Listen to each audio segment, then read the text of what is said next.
Hello guys, सवाल है ये नीट 2025 का। 2025 का सवाल है ये। सवाल क्या कह रहा है? अ बॉल ऑफ मास, बाल का मास दिया गया है आधा kilo, is dropped from a height, एक 40 मीटर की हाइट से इसे गिराया गया है। मान लो ये रही वो हाइट 40 मीटर की। ये 40 मीटर की हाइट से जब बॉल को गिराया जाएगा, ठीक है, तो ये ग्राउंड को हिट कर रही है और राइज कर जा रही है। फिर से ये कितना राइज कर रही है? 10 मीटर हाइट तक ये ऊपर जा रही है फिर से। The impulse imparted to the wall during its collision with the ground. अब हमें बतानी है इम्पल्स की वैल्यू, कि जब ये ग्राउंड से कोलाइड कर रही है तो इम्पल्स की वैल्यू क्या होगी। इम्पल्स इक्वल टू हम जानते हैं क्या होता है, change in momentum. Change in momentum होता है।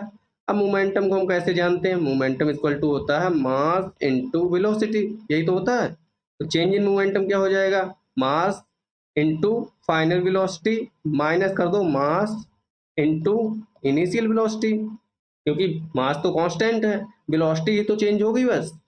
मास कॉमन ले लिया हमने, ठीक है, मास टर्म यहाँ से कॉमन लीजिए, तो वेलोसिटी फाइनल में से हमें माइनस करनी वेलोसिटी इनिशियल। अब देखिए हमें क्या क्या वैल्यू पता होनी चाहिए। हमें फाइनल वेलोसिटी और इनिशियल वेलोसिटी की वैल्यू पता होनी चाहिए। अब देखिए डायग्राम की तरफ। डायग्राम में एक 0.5 केजी की बॉल को गिराया गया है 40 मीटर से। इनिशियल वेलोसिटी 0 हो जाएगी इसकी। इनिशियली रेस्ट से इसे गिराया जा रहा है, क्योंकि कोई स्पीड दी ही नहीं है। और जब ग्राउंड पर ये टच होगी, टच होने से जस्ट पहले इसके पास में होगी वेलोसिटी, कुछ होगी ना, उस वेलोसिटी की वैल्यू क्या हो जाएगी? √2gh, यही वैल्यू होगी। अब √2g की वैल्यू 9.8 हमें गिवन है, देखिए क्वेश्चन में है ना, ये रही। और हाइट कितनी? 40 से गिरा रहे हैं। जब जब 40 मीटर से गिरा रहे हैं इसके लिए, तो ये सारी वैल्यूज निकल के आएंगी। अब क्या करें, इसे सॉल्व कर लेते हैं। जीरो हटाएंगे तो ये पॉइंट हट जाएगा जीरो से। अब 4 को रूट से बाहर निकालेंगे तो ये हो जाएगा 2, और अंडर रूट में कितना बचेगा? 98 इंटू 2। 98 की दूसरे जो मल्टीप्लाई करेंगे तो ये हो जाएगा 196। 196 14 का स्क्वायर है ना, 14 के स्क्वायर रूट है ये। तो 2 मल्टीप्लाई करेंगे 14 इक्वल टू आ जाएगा हमारे पास 28, 14 दूनी 28 मीटर पर सेकेंड।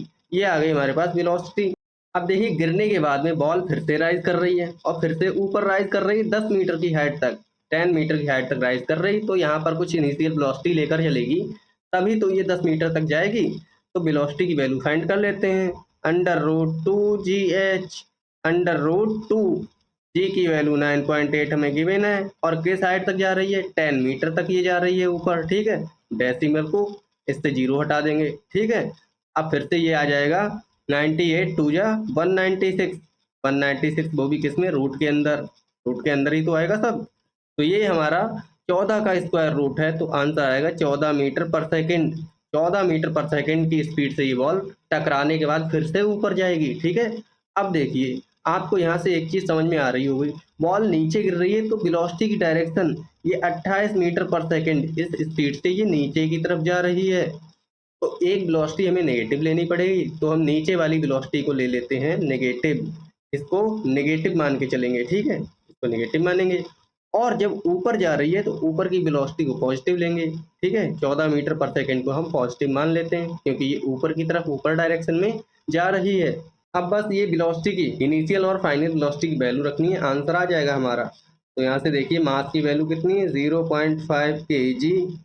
फाइनल वेलोसिटी कितनी हो जाएगी? फाइनली ये ऊपर की तरफ जा रही है 14 मीटर पर सेकेंड से, 14, और माइनस करेंगे इनिशियल वेलोसिटी। इनिशियल नीचे की तरफ है तो इसे हम नेगेटिव में लेंगे, नेगेटिव का 28 मीटर पर सेकेंड, ठीक है। और माइनस माइनस ये हो जाएगा प्लस, जुड़ के प्लस हो जाएगा ना। तो 14 प्लस का 28, और इसकी मल्टीप्लाई किससे होगी? 0.5 kg के मास से, ठीक है। तो ये वैल्यू जब सॉल्व करेंगे तो ये आ जाएगा 42, और इसकी मल्टीप्लाई करेंगे 0.5 से। जब ये सॉल्व करेंगे तो ये आंसर आएगा 21। और इम्पल्स है तो इम्पल्स की यूनिट होती है Newton second. Newton second, 21 Newton second हमारा आंसर आएगा। आंसर मैच कर लेते हैं, हमारा थर्ड ऑप्शन करेक्ट बनेगा, 21 न्यूटन सेकेंड। Thank you.